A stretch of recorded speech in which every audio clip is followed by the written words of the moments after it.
And I'm back again with another movie review. This is House of the Wolfman from 2009.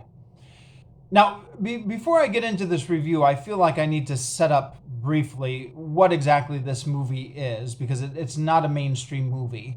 And then maybe talk briefly about why I was watching it. And I'll try to cover this briefly and not get stuck on a tangent. But what this movie is, this is an independent movie which was produced in 2009 as a kind of homage to the Universal monster movies from the 1930s and 40s.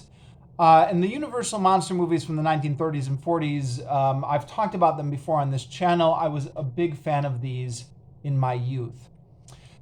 And if you are also a fan, or if you're familiar with these movies, you know that the big three were Frankenstein, Dracula, and the Wolfman, who, after having movies on their own, started to do team ups. The first team up was Frankenstein meets the Wolfman, and then there was House of Frankenstein in 1944, and House of Dracula in 1945. Now, the House of Dracula, the House of Frankenstein, and the House of Dracula movies, the names are a little bit misleading.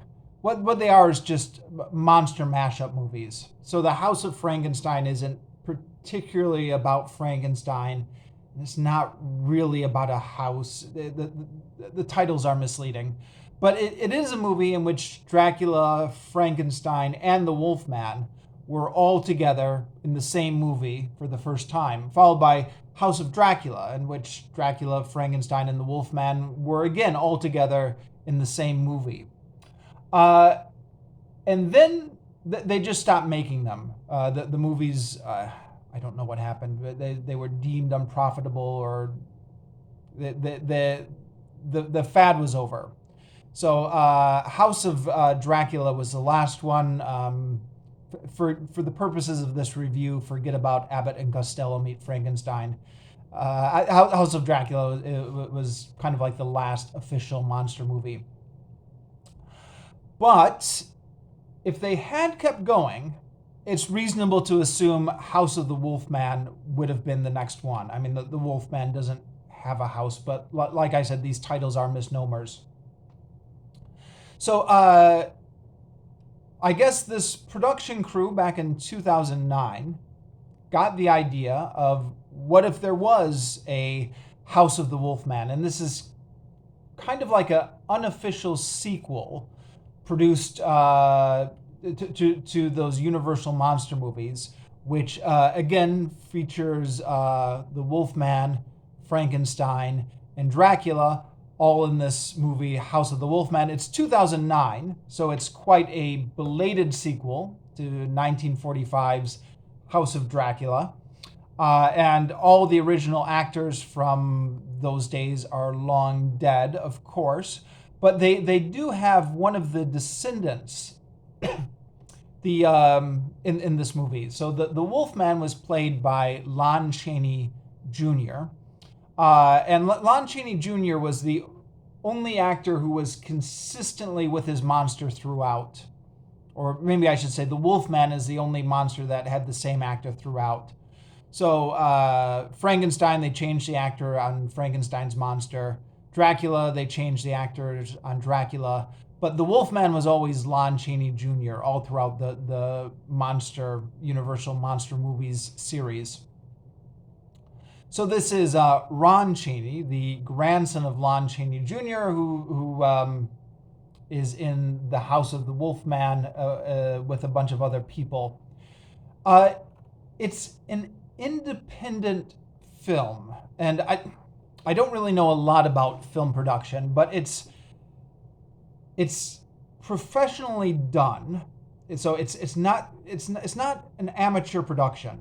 The people in here are, I believe, all doing it for a living, and there are some things that are good about it, but it's not like a top level big studio movie. And it becomes evident once you watch it that the actors are not top level. Maybe I'll talk about that more in a bit. So it's not an amateur production, but it is a lower budget production with lower budget results, I guess. So why I watched this movie? The main reason I watched it is just because I found a copy on YouTube. I actually found a copy on YouTube way back several months ago on Halloween when I was searching for what might be a good movie to watch off of YouTube for Halloween. And discovered this at the time. I wasn't searching for this. I was searching for like House of Frankenstein, but this came up on the search because I don't know, because some of the keywords were the same. And I noticed it was on YouTube, and then I was like, House of the Wolfman. I've never heard of that. So I researched it a little. It's got a Wikipedia page, it's got an IMDb page, and found out it was tributes to the Universal Monster movies produced in 2009, and it looked kind of interesting, and I thought that might be fun to watch on Halloween. But I didn't watch it on Halloween because I've got 2 young kids and I've got no time to watch movies these days. I thought I wanted to watch a movie on Halloween, but I don't have time to watch movies. Except this week, the kids are at grandparents' house. So I actually do have some time to myself this week to watch movies. I was talking about this in my last couple of videos, which I'll try and remember to link in the description down below. But basically, I don't really have a way to access a lot of movies. I don't have a DVD player. I don't have Netflix or Disney Plus or any of those subscription services. So I don't really know how to pirate stuff. So I'm just going off of what's free on YouTube. And because this was free on YouTube, I decided to give it a watch, and I'll link to the copy I watched in the description down below. I mean, who knows? By the time you get around to clicking on that link, maybe it's already been taken down. But give it a try. All right, so yeah, this movie.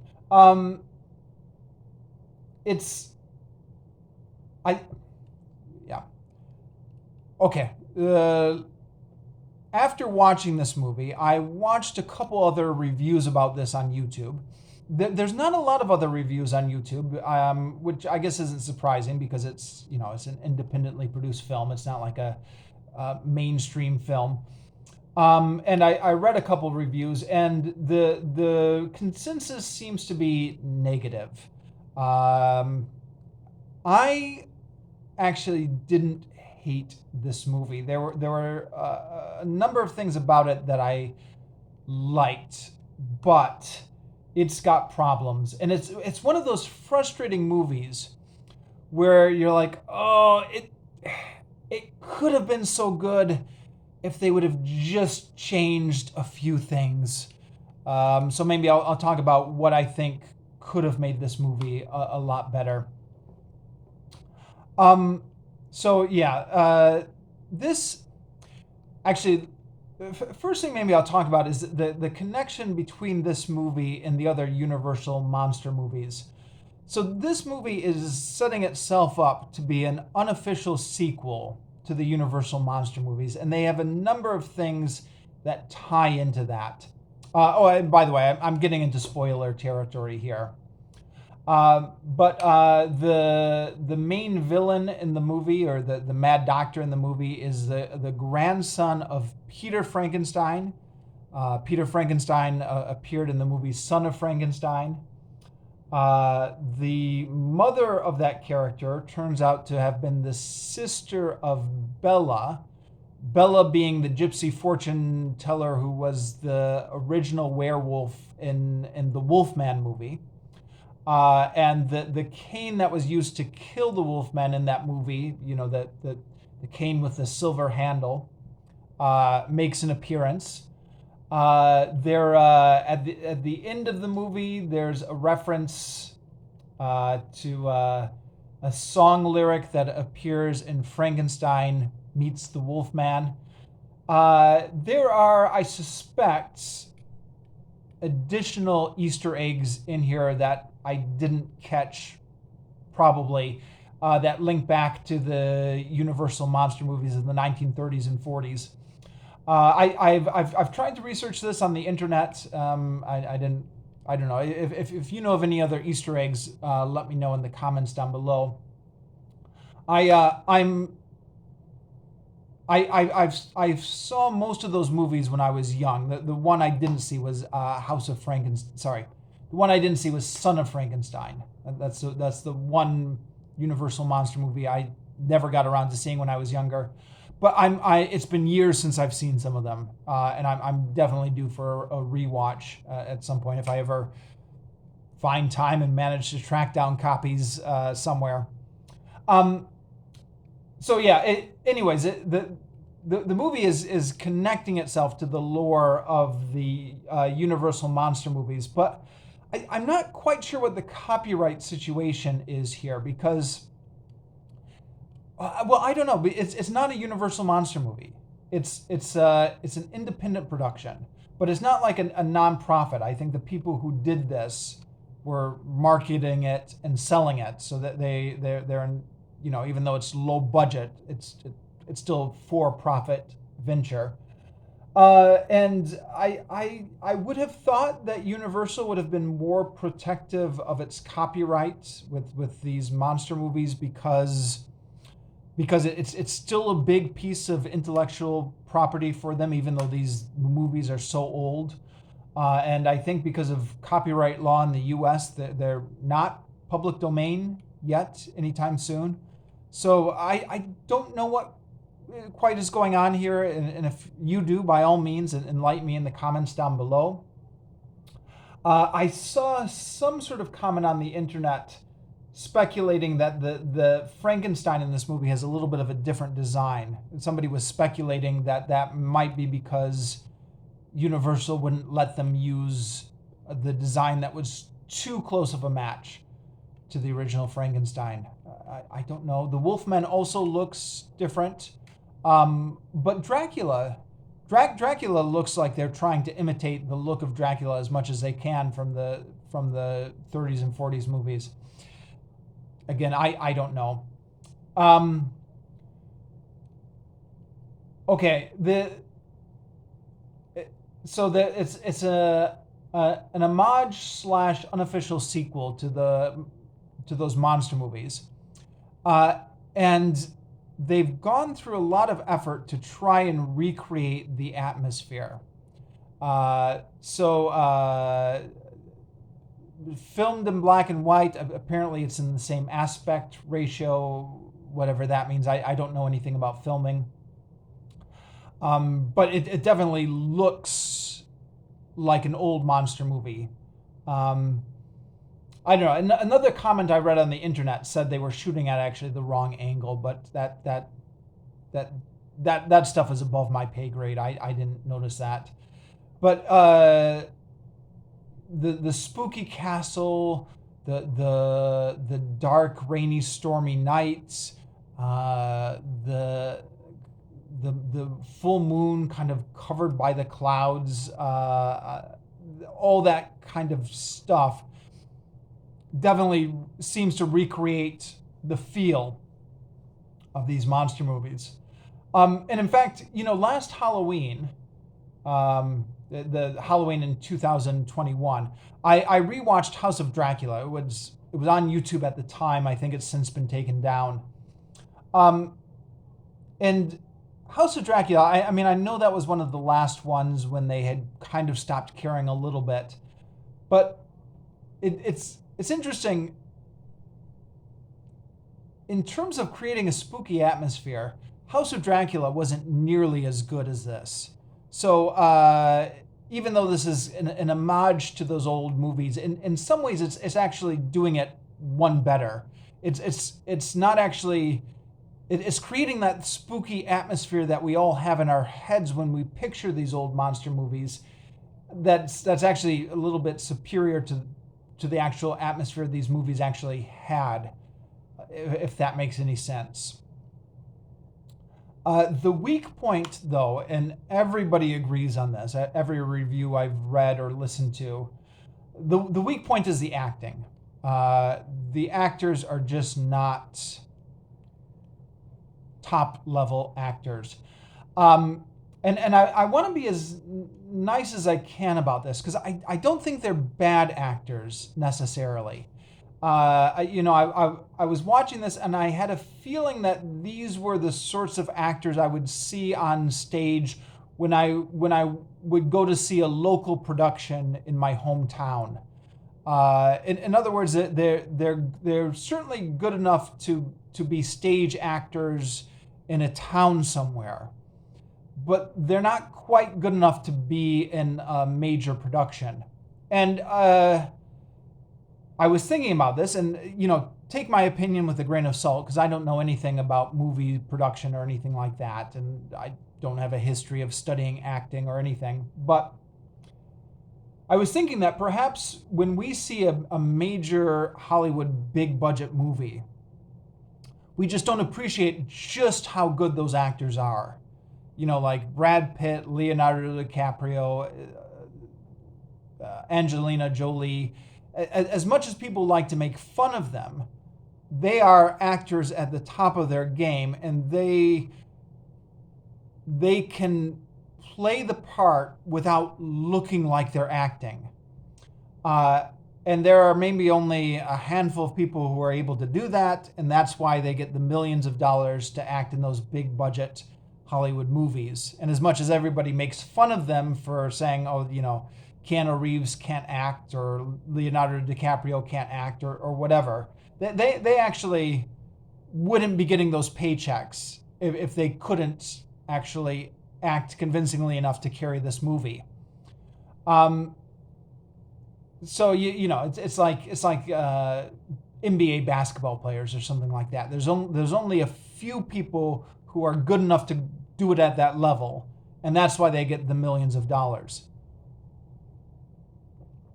And then if you go down a level to the minor leagues, then you notice a difference. And I think that's what you're noticing in this movie.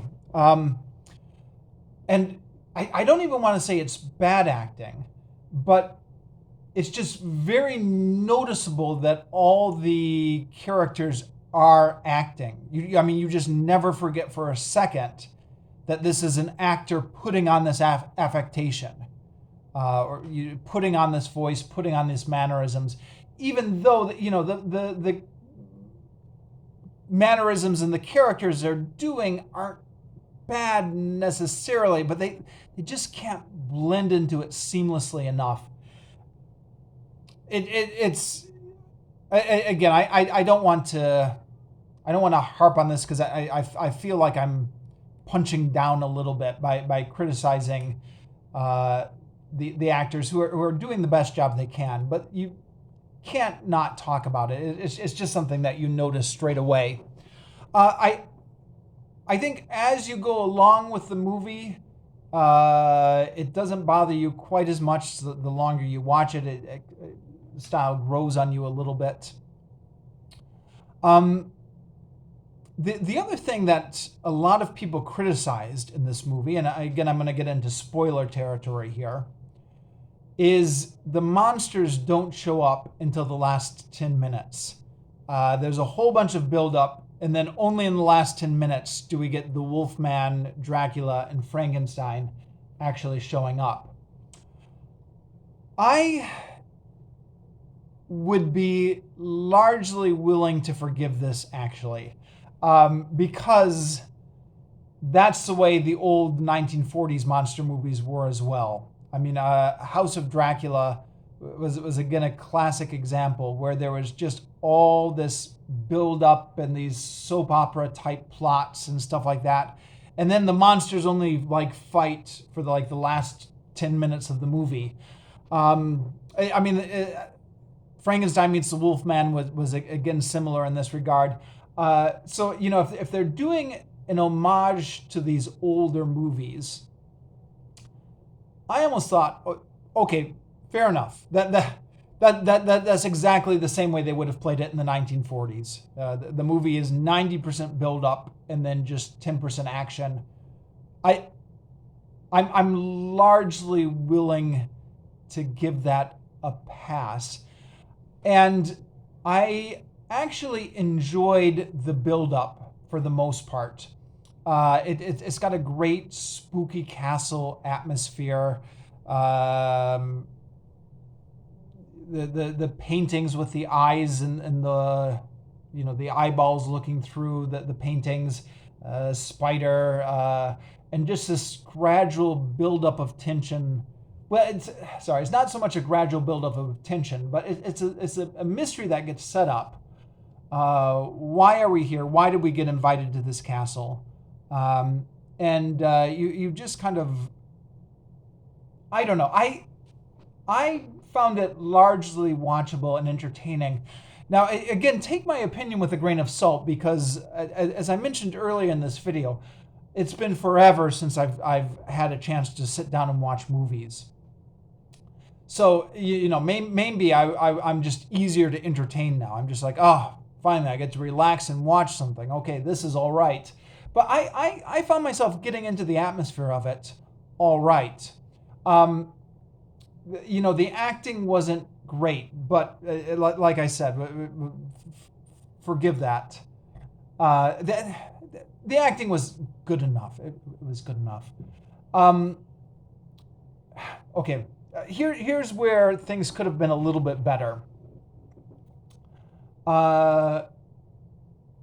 One is none of the characters really had any character arcs to make you care about them.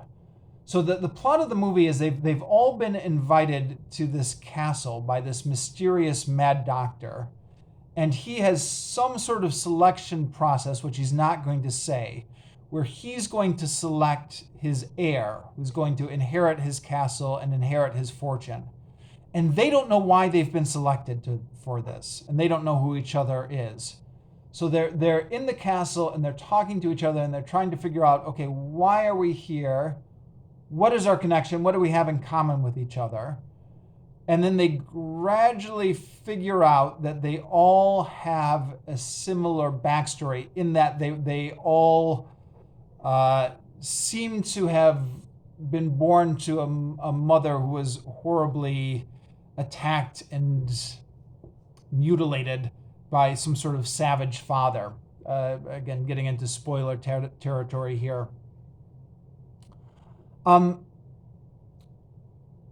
So there's a little bit of a mystery that's unraveling, but I think, okay, it's all right as far as it goes, but the actors are all playing archetypes. So there's the sports guy, there's the sexy girl, there's the nerdy girl, there's the eccentric, bumbling academic guy, and there's the great white hunter guy.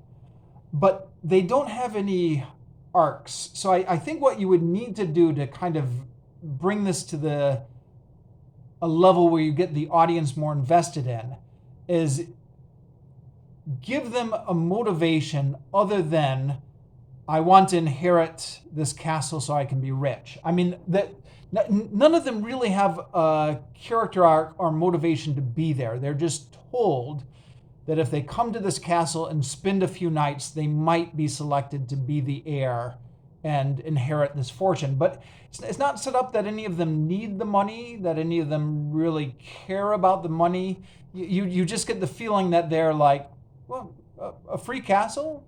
Well, why not? It seems like that's just the motivation for all of them. They were given the opportunity to get a free castle, and they figured, why not? But like, if you go back and watch those old 1940s monster movies, even the ones that weren't so good, the characters had arcs. There was some sort of deficiency in their life, something they needed, like the girl who was a hunchback and she desperately needed that surgery so she could become normal again. The sick mother that they needed the money to buy the cure for, or something like that. I mean, kind of, I guess, screenwriting 101, so to speak. Why should we, the audience, care about these people? How can we, what do they want that we can be invested with to care about them as humans? Because the end of the movie, when the monster attacks and they start getting killed off, you want the audience to have some sort of emotional investment and whether these characters make it or not. Now, I found the characters likable enough as they were, and okay, the acting could have been better, but it was okay. They were charming enough, but it would have been better if we had some more investment. Now, the other problem is throughout this whole time, there's a lot of talk about the eyeballs in the paintings. So, this is a classic spooky castle cliche. You go into the room and then you notice that the eyes in the paintings are moving. So somebody's watching you through the other side of the painting. And I noticed this, when this first was set up, and I thought, that's good. That's good. They're hitting all the cliches. Spooky castle, cloudy night, rainy, dark hallways. The eyes in the pictures are moving. To a fan of these types of films, these are just kind of the comfort foods, right? The nice little boxes you tick to build up that spooky atmosphere. But it wasn't just a little box they ticked to build up the spooky atmosphere. It ended up being this huge plot point. Who is watching us through the paintings? Why are they watching it through the paintings? They just talked about it so much, which, okay, fine. But then it doesn't get resolved at all at the end. There's a brief line of dialogue, which is one of those things. I actually missed this the first time I watched the movie, because one of the characters is shouting up, "Why did you cover up my paintings?" And you're like, that's the guy who had been spying in the paintings. But he was actually yelling that out as the same time another character was yelling out, "Let me go!" Because it was when the werewolf was attacking, so all these things were happening at once. So it was bad sound editing or characters talking over each other, for one thing, which made it really hard to grasp this, to hear what was going on. But secondly, even if you do rewind the movie and listen to it again and hear what's going on, it still doesn't, unless I miss something, it doesn't resolve who this character was. And okay, you're like, he's the guy who was looking through the paintings. Now, who the hell is he? And what who is he and why is he looking through the paintings? It doesn't get resolved at all in that sense.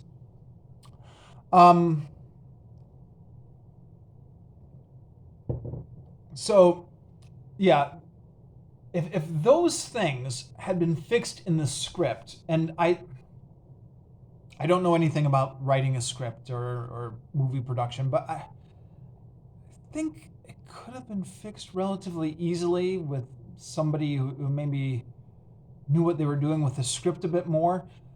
Then it wouldn't really have mattered so much that you don't get the monster fight into the last 10 minutes. I think. I know that's everyone else's complaint, that the monsters don't show up to the last 10 minutes. But yeah, the monsters don't show up until the last 10 minutes.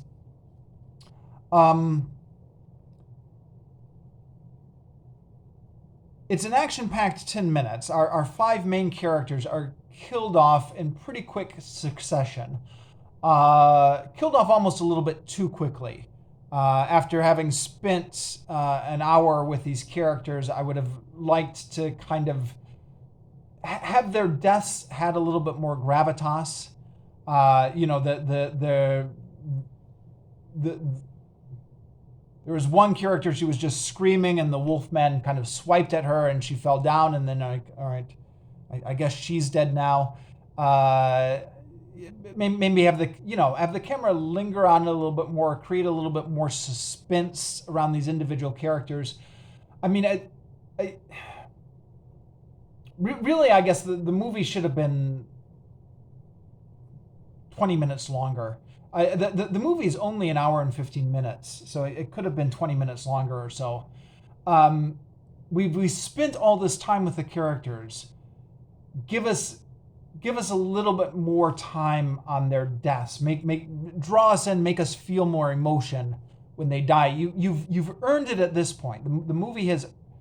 Well, I mean, again, like I said, the investment in the characters could have been better because the characters didn't have any arc or anything they wanted or any reason why we should have been invested in them. But dare I say it, I know everybody's been criticizing the acting in this, but the actors were charming enough in their way, even though they were overacting a little bit and it wasn't top level. They were all likable enough in their way. I think the movie should had earned investment in the characters that we could have had more time, more gravitas with their deaths. Made it more of a moment. Now it turns out that the Mad Doctor, the one played by Ron Chaney, and again spoilers here, is a descendant of Dr. Frankenstein, and he's also the Wolfman. Now, they don't explain how he became the Wolfman. It's easy enough to imagine. At one point, a descendant of Dr. Frankenstein got bitten by a werewolf. And there you go. But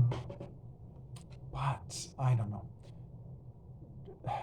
Would have been nice to just drop a line of exposition and connect those dots for us a little bit. Frankenstein's monster is in the castle because it's a descendant of Frankenstein's monster, so he's keeping Frankenstein's monster in the castle. Okay.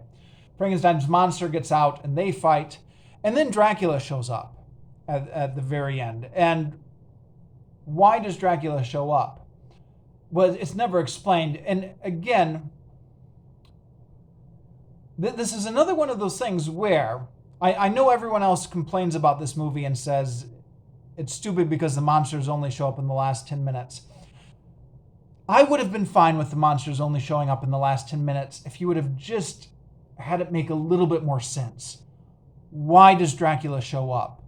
There's some sort of reason. There's just all this loose ends and unexplained stuff that's left hanging there. And again, it's a frustrating thing about this movie because you think, it could have been so much better. Just add some extra time on it, tie up these loose ends a little bit. It wouldn't have cost any more in special effects. It would have just, somebody just get a little red pen and go through the script and make these changes.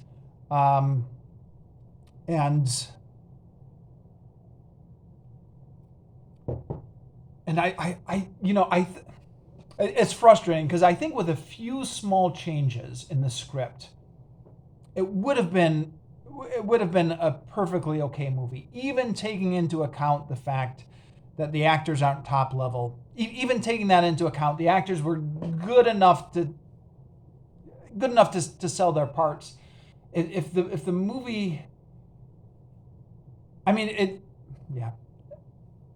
was watching the beginning of it. I was really drawn into the atmosphere of it, and I was really drawn into the mystery of this whole thing. And I was really loving the kind of slow pace that it was going at. I know other reviewers have hated this, but I was just loving getting drawn into the atmosphere and absorbing the atmosphere. And I was thinking to myself, this could be a Halloween classic. This could be something that I could quite happily watch next Halloween, or make this a tradition. Watch this every Halloween. It's just a great movie at recreating this spooky atmosphere. but then but then the script just didn't come through where it needed to come through, and it's frustrating. You think, oh, it's so close, but they just dropped the ball here. Yeah. Other things to talk about. I mean, what they play into the old style stereotypes, and including giving this film a little bit of a racist element, like having a big game white hunter who's got these black tribesmen around him that he treats like servants, and the black tribesmen speak in broken English.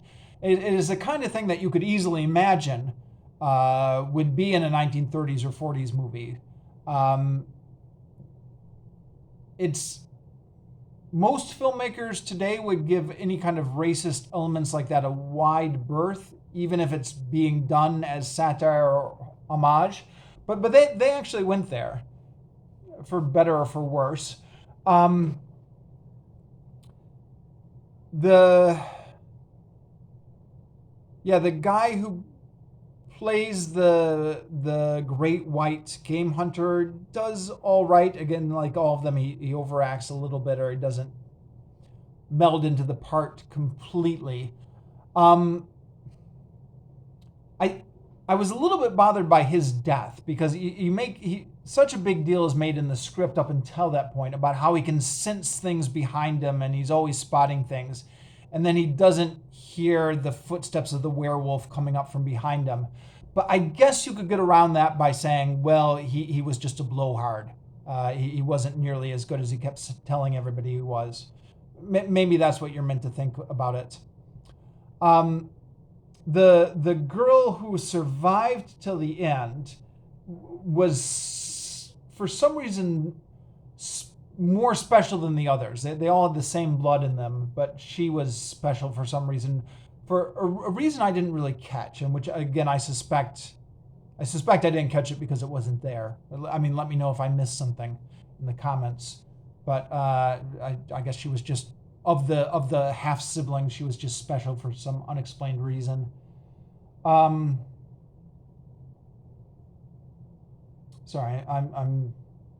What else did I want to say about this movie? There was some. I don't know. I think there's more stuff I could comment on, which I'll probably think about as soon as I stop this video. But for the moment, my train of thought has run aground. And what's my time on this video? I've been talking for long enough. So I'm just going to shut it off here.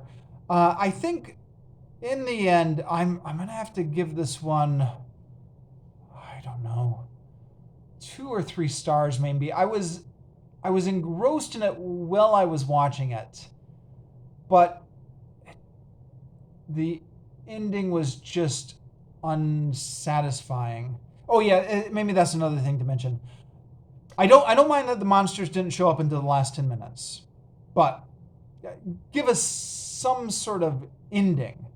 I mean, they just end it right when Dracula arrives and the 3 monsters are going to fight each other. Which is something they would have never done back in the 1940s. We would have had a shot. I mean, maybe the monsters would be fighting each other, but the castle would be blowing up while they were fighting, so that we would have some sort of resolution on that, and the one character would have got to safety. I don't know. Okay, sorry, I'm going to stop filming here.